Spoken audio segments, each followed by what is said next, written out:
In Alberta, you can never know what you're going to see because of how the plains come up against the Rocky Mountains.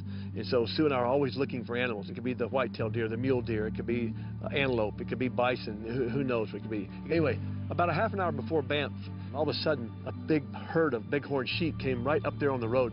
And of course, everybody stopped to see these animals come up on top of the road there. Just don't get hit by a car. It just went over the railing. It was a surprise because at first you really can't notice them. They blend in so well with the rocks. Look at that, it's looking at us. Jack. But that's exactly where they were. They were up close to the ledge, licking the rocks for the minerals. But some people don't know why they're always up there. They're following these roads because of all the salt left over from the wintertime. And they can jump and climb. We saw those things climbing like straight up. It's amazing. But we didn't see any of the males. These were all females with their babies. And the females are called ewes, and the males are called rams. You're so good. Thank you very much. So after seeing the elk and the bighorn sheep by chance along the road, we were looking forward to our next destination, where they promised us we'd be seeing some Canadian moose. It's called Mount Engadine Lodge, outside the town of Canmore, Alberta. It has only a few rooms, so it's very intimate and cozy. Chris and Sherry Lynn Williams are the innkeepers here. If you want to know why this is one of the most popular lodges in Alberta, take a look at their backyard. We've driven sometimes hundreds of miles to film an animal, and they're not there. Sure enough, we pull up. Before we could even get around the corner of the parking lot, guess what's in there? A moose. And that was something for us to see. Oh, watch your step coming down. Chris and Sherry Lynn took us down to get a closer look at the moose wallow, a big muddy marsh that's been here as long as anyone can remember. Yeah, you can see her moving around. She's almost buried right up to her belly. It is. Jack, look at that. Just see how deep she's in. And yet, just watch her legs. Watch her get out of it. Watch the power. The power coming out of it. She just moves. Good night. You can see her calf in the distance, Yes. just on the other side of the creek.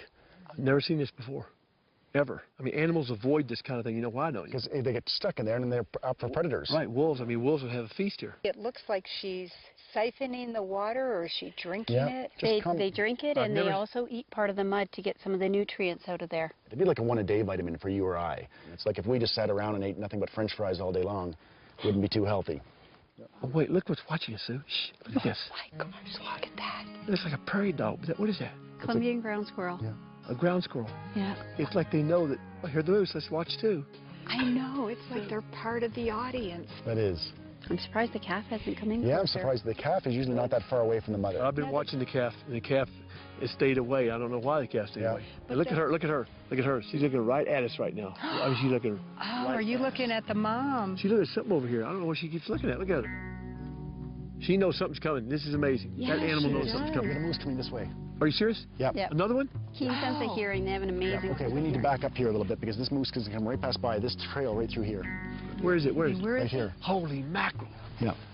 I told you something was coming. It was bothering her. And just sort of sit here quietly and let it do its thing. Look at this.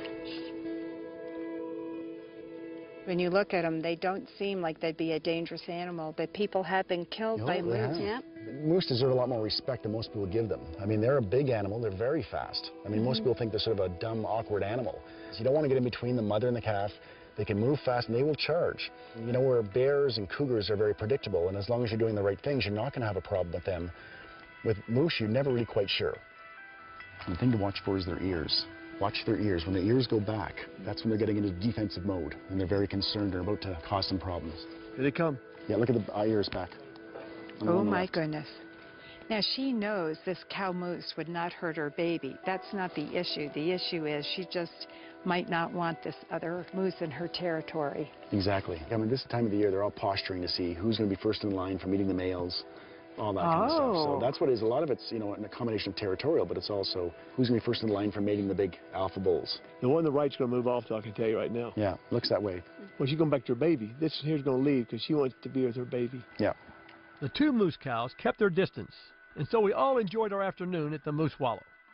But what made our visit to Mount Engadine extra special was getting to hear a wonderful Canadian folk singer named Carol Luft, who happened to be performing that night at the lodge. Springtime on the prairies. I've never seen a springtime in November before. all this new life that keeps growing in the flower beds around your door. Springtime on the prairies. I'll tell you, this was a special, special show from the standpoint of being able to go and see this beautiful lodge with moose, coming around a corner and seeing the bighorn sheep, which we never thought were even going to be there, then going down the highway and seeing the elk there, and then, of course, with the horses, riding those horses up there. That was special days of my life, was meeting Mac and riding those horses up in the mountains there. All during this one brief period. It was just very, very special to us.